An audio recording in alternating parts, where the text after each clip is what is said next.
At Los Angeles Airport, flight attendants Jenny and Paula are preparing for their next flight. Captain Forrest and his co-pilot Wills chat with them and notice that there will be fewer passengers tonight due to an impending storm. Wills takes some medicine because he's feeling unwell. Then the flight attendant gets to know the passengers. George, a teenager who always flies alone and dislikes being overly pampered. Bev, who has come with her husband, Dr. Kingston, suffering from Parkinson's disease that prevents him from moving or speaking. Army medic Shayla is nervous about flying, while Louise relaxes with her cat. Niles and Susan, expecting a baby and suffering from germophobia, wipe down their seats before boarding. Henry brings a cage with hamsters, and when Ralph tries to help him place it on the overhead bin, one of the rodents bites him. The cage doesn't fit, so the flight attendants force Henry to put it in the cargo hold. Henry flirts with Jenny, discussing his doctoral thesis and commenting on the deplorable state of morals in society. Henry watches the news and learns that the Centers for Disease Control and Prevention have surrounded an entire residential building in Los Angeles. Meanwhile, Ralph feels unwell and asks for water, looking at a wound on his thumb. Jenny notices he is sitting in a strange position, and when she checks on him, he suddenly vomits right onto her. Ralph even foams at the mouth, so the flight attendants have to take care of him. No one notices as a cat sneaks by and eats the leftovers from the floor. Jenny leaves the suffering guy with Paula and goes to clean her clothes. But at that moment, Ralph unexpectedly runs down the aisle and pushes her to the ground. He begins furiously pounding on the cockpit door, demanding the plane be stopped. Wills, following protocol, locks the door and Forrest alerts ground control about the situation. Henry tries to stop Ralph, then the rest join in and help him, eventually knocking him out. Using plastic handcuffs, they tie his wrists. After that, Shayla checks to ensure no one else is injured. At that moment, the captain announces that he has been ordered to land the plane and sends everyone to their seats. The plane shakes violently during the descent, and the flight attendants order everyone to keep their heads down. Ralph's body slides across the floor and hits his head, so Jenny and Paula must exert serious effort to seat him. While Paula deals with the seatbelt, Ralph suddenly comes to with wild, reddened eyes and bites her nose, severely injuring the girl. Then Ralph completely loses control, and the passengers have to come together again to shove him into the bathroom and lock him there. When the plane finally lands, Shayla pulls out medicine from the kit that will help Paula not lose consciousness from shock and ties her face with a scarf, but she loses a lot of blood and needs urgent medical help. The ground controller orders the captain to wait, although they know about the emergency on board. So the chief pilot decides to break the rules and autonomously leads the plane to a free exit for landing. Fortunately, Loader Ed sees the approaching plane and opens the exit just in time. Forrest and Wills hold the airplane's bathroom door shut, while everyone else in desperation evacuates the plane except for Bev and Kingston, who need assistance to move. Ed leads the group to another exit, but the door is locked, and no one responds to his radio calls. A heated debate starts about what to do next, but it's interrupted by the sudden howl of sirens. People look out the window and see ambulances and police cars outside. However, the windows are locked. They announce that the group is quarantined and must wait for help to arrive. Passengers call their families to tell them what's happening, and then they all scream at Jenny, as if she is responsible for all the airline's decisions. Jenny doesn't know how to defend herself, but fortunately, Shayla interrupts the passengers yelling to remind them that she has a first aid kit in her luggage that can help Paula hold on for a few more hours. Jenny takes Ed and several passengers to find Shayla's luggage, but at that moment, the power goes out. Ed lights their way with a flashlight, and when they return to the plane, they discover that Wills and Forrest have suddenly disappeared. Jenny opens the bathroom and is horrified to see blood everywhere. Preston goes to get his laptop and stumbles upon Kingston sitting alone. His wife is nowhere to be seen, and when the others wonder what happened, Kingston indicates with his eyes a pair of broken plastic handcuffs on the floor that have been chewed through. Meanwhile, Ed cuts the carpet on the floor to access a hatch that leads them directly to the baggage compartment. Jenny reaches for Shayla's first aid kit, and Niles pulls a gun from his suitcase. Ed is startled when a rodent runs by his feet, but Henry is sure it's just one of his hamsters because he found the broken cage. When Jenny emerges from the baggage compartment, she looks back and notices Preston's laptop, covered in blood. At the end of the corridor, on all fours growling, Wills also covered in blood charges. Suddenly behind Jenny appears the infected Forrest, attacking her. The guys immediately rush to help, but their strikes are ineffective. Niles shoots Forrest, and the captain's blood splashes onto his face, after which the group runs out of the plane, and in the corridor by the exit, they find Kingston, thrown out of his wheelchair, and Preston lying unconscious, bitten in the neck. Nearby, Jenny finds Bev crying and begging for help, but she suddenly turns into a monster and attacks the girl. The people push the door to lock Bev outside. The group returns to the others as Shayla does everything she can to take care of Paula. Susan wipes the blood off Niles' face, and they kiss despite everything. Henry and Ed barricade the door with furniture to keep Beth from getting in. Jenny looks around and notices drops of blood on the floor. She worries about where they came from. Finally, unable to take it anymore, Jenny orders everyone to shut up and takes on the role of leader, since the captain is dead. Shayla explains that it's some unknown virus, and Jenny remembers the residential building from the news that had also recently been put under full quarantine. Kingston notices a rat nearby with very red eyes, but he doesn't have time to warn anyone. The rat jumps onto his head and manages to bite him before George knocks it away.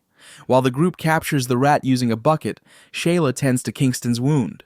The group then agrees to lock George and Paula in cages in case they turn into monsters too. Ed grabs the rat with a glove and notices a tag on its paw, meaning it must have escaped from a lab. George accuses Henry of bringing the rat and lying about the hamsters, claiming that he saw the rodent in the cage earlier on the plane. When Henry denies it, Jenny pulls him aside to make him tell the truth. Henry swears it's not his, pointing out that lab rats would never pass an airport security check. The two embrace, but at that moment, Ralph suddenly appears and jumps on Jenny, while Henry fails to stop him. The others hear her screams and rush to help. Together, they manage to strangle Ralph with a hose. Just then, Ed receives a message that the CDC agents have finally arrived. The group gathers at the door, but instead of letting them out, 4 agents enter. They hold the entire group at gunpoint and confiscate the rat and Niles' gun. Then they approach Paula and Kingston to inject them with something. The group demands an explanation, but the agents insist they are just following protocol. They then order the rest of the group to accept the injections as well. Everyone hesitates, so Louise volunteers to go first. However, before the agent can inject her, her cat suddenly bites her deeply on the neck and runs away. The officer opens fire, but misses, and Kingston suddenly transforms into a monster, lunging at the agent to bite him. The other agents knock Kingston down and try to pull their wounded teammate out, only to find that the door is locked. They shoot at the door and run outside. The police immediately open fire as soon as they see the people running out, killing everyone except for one agent, who is shot in the leg. The group drags the surviving officer inside and slams the door shut. At that moment, they hear the approaching roar of the infected and run to hide in a container. Susan stops when she notices that Niles is foaming at the mouth. The others try to pull her inside, but they don't make it in time. Niles drags her away with him. Henry manages to grab the gun and forces the officer to confess what he knows. It turns out that all the agents actually work for an organization specializing in chemical and biological counterterrorism, which operates under the government.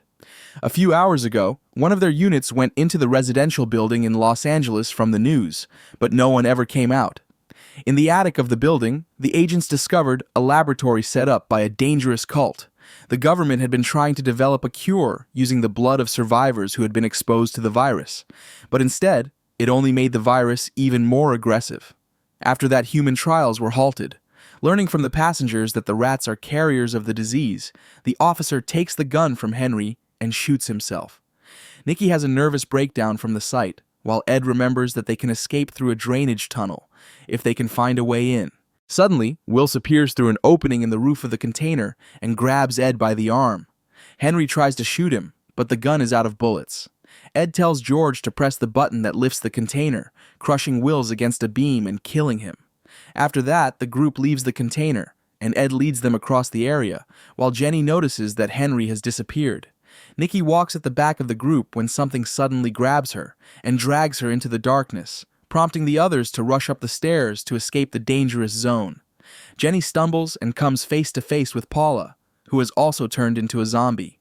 Jenny is forced to accept that her friend is lost and pushes Paula off the platform. The group then reaches an office where they search for blueprints of the terminal that show them a passage in the wall leading to the drainage tunnel. Meanwhile, George reveals that he stole Henry's bag, which contains suspicious documents detailing laboratory experiments and a mysterious box.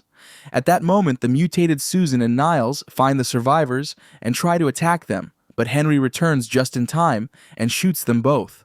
Ed notices that Henry has been bitten. Henry finally confesses that he was the one who brought the rats onto the plane and explains that he is a member of the cult the officer mentioned. The cult's goal is to cleanse the planet of all humans, who are becoming increasingly cruel and destructive. Henry threatens to kill Jenny unless George hands over the antidote. Terrified, the others surrender it to him. Henry then mixes the antidote with the blood from his wound and injects it into his own eye, explaining that the cult has followers in various organizations, which is how he managed to smuggle the rats past airport security. Now, Henry prepares to leave, taking George hostage. Jenny tries to stop him, but Henry knocks her to the ground and escapes with the teenager and the blueprints. Jenny and Shayla are then spotted by an infected Preston, triggering a chase. Preston nearly grabs Jenny, forcing her to push him away. She then lures him toward a mechanism and strikes him over the head with a hatch cover. After that, Jenny continues searching for George. She is forced to take a different path when she spots the mutated Nikki nearby. Entering another room, she stumbles upon Shayla, who has taken the officer's thermal vision goggles.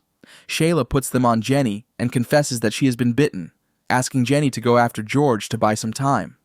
Shayla then returns to the main room and lets out a loud scream to attract the remaining zombies, who immediately pounce on her. Jenny finds a hole in the wall leading to the tunnel, but Louise suddenly appears and grabs her.